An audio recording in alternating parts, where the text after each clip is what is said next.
नमस्कार, मैं हूं आपके साथ ज्योति कन्नौजिया। आइए नजर डालते हैं दिन भर की फटाफट खबरों की ओर।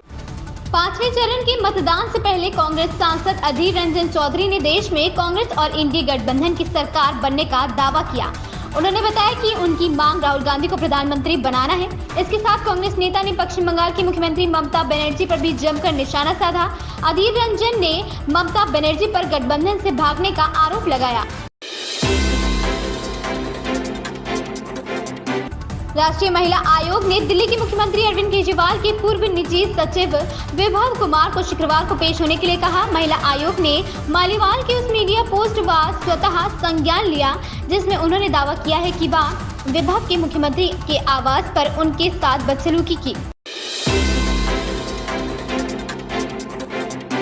प्रधानमंत्री नरेंद्र मोदी ने गुरुवार को आजमगढ़ में आयोजित जनसभा को संबोधित किया। इस दौरान उन्होंने सपा कांग्रेस के साथ इंडी गठबंधन पर जमकर निशाना साधा। साथ ही सरकार की विभिन्न योजनाओं को लेकर जनता को विशेष जानकारी भी दी। बीच बीच में प्रधानमंत्री मोदी जनसभा में मौजूद लोगों को हंसाते भी रहे। पूर्व केंद्रीय मंत्री व सुल्तानपुर से भाजपा की उम्मीदवार मेनका गांधी ने कहा कि चुनाव में विपक्ष की चुनौती तो है, पर जनता भाजपा के काम पर वोट करेगी। उन्होंने कहा कि जनता जो भी निर्णय लेगी वो सही होगा। उन्होंने कहा कि क्षेत्र में राम मंदिर कोई मुद्दा नहीं है, ये जनता के दिलों में है।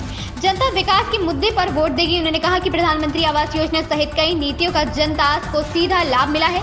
विपक्ष के लोग जातिवाद करने की कोशिश कर रहे हैं, लेकिन इसका कोई प्रभाव नहीं पड़ेगा। स्वाति मालीवाल से अभद्रता के मामले में बसपा प्रमुख मायावती ने कहा है कि महिलाओं की सुरक्षा, सम्मान और उत्पीड़न पर दोहरा मापदंड नहीं अपनाना चाहिए। उन्होंने कहा कि स्वाति मालीवाल के साथ अभद्रता के मामले में दोषी पर अब तक कार्रवाई नहीं होना गलत है।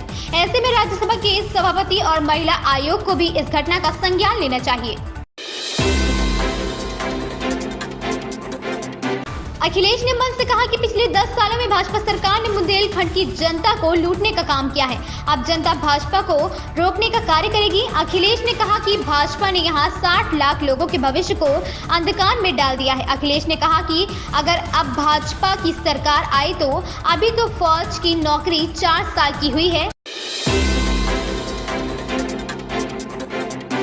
जम्मू कश्मीर नेशनल कॉन्फ्रेंस के उपाध्यक्ष अमर अब्दुल्ला ने कहा कि आप लोगों को ये अजीब नहीं लगता है कि जहां उनका भाजपा कोई उम्मीदवार नहीं है, जहां के चुनाव नहीं लड़ रहे हैं, वहां वे अमित शाह चुनावी अभियान छोड़कर 2 दिन के लिए आ रहे हैं। शायद ये इस बात का नतीजा है कि वे जान गए हैं कि श्रीनगर की सीट आगा रहुल्ला जीत गए हैं। नेशनल कॉन्फ्रेंस के नेता अमर अब्दुल्ला ने कहा है कि केंद्र को जमात-ए-इस्लामी पर से प्रतिबंध हटा देना चाहिए ताकि संगठन जम्मू कश्मीर के विधानसभा चुनाव में हिस्सा ले सके।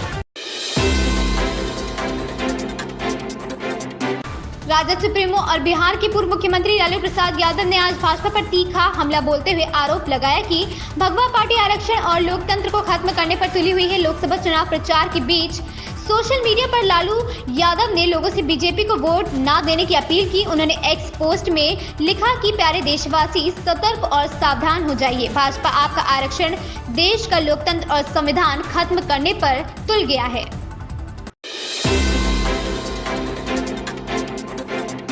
भीषण गर्मी के साथ लू के थपेड़ों ने लोगों का बुरा हाल कर दिया है। आग उगल रहे सूरज और लू के थपेड़ों के कारण बदन झुलस रहा है। बुधवार को जिले का अधिकतम तापमान 41 डिग्री सेल्सियस और न्यूनतम तापमान 26 डिग्री सेल्सियस रहा। दोपहर में सड़कों पर सन्नाटा पड़सा रहा। नगर के बाजारों में भी लोगों को सुबह से और शाम को खरीदारी के लिए पहुंच रहे हैं। मई का आधा महीना बीत चुका है। अब गर्मी लोगों को परेशान करने लगी है। मौसम विभाग ने तापमान लगातार ऊपर की ओर चढ़ने की संभावना भी जताई है।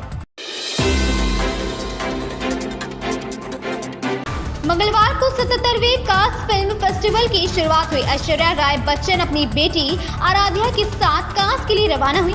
बीती रात ऐश्वर्या को बेटी के साथ मुंबई एयरपोर्ट पर देखा गया। ऐश्वर्या के हाथ में प्लास्टर देख सोशल मीडिया पर उनके फैंस दुखी हो रहे हैं और दुख जाहिर कर रहे हैं। उनके दाएं हाथ में आर्म स्लिंग बंधी हुई थी। चोटिल होने के बावजूद भी वो कांस में शामिल होने गई। ऐश्वर्या के लुक की बात करें तो ओवरसाइज्ड कोट और ब्लैक ट्राउजर में नजर आई। वहीं बेटी आराध्या ब्लैक जॉगर और व्हाइट स्वेटशर्ट पहने थी। इन खबरों में बस इतना ही। बने रहें हमारे साथ।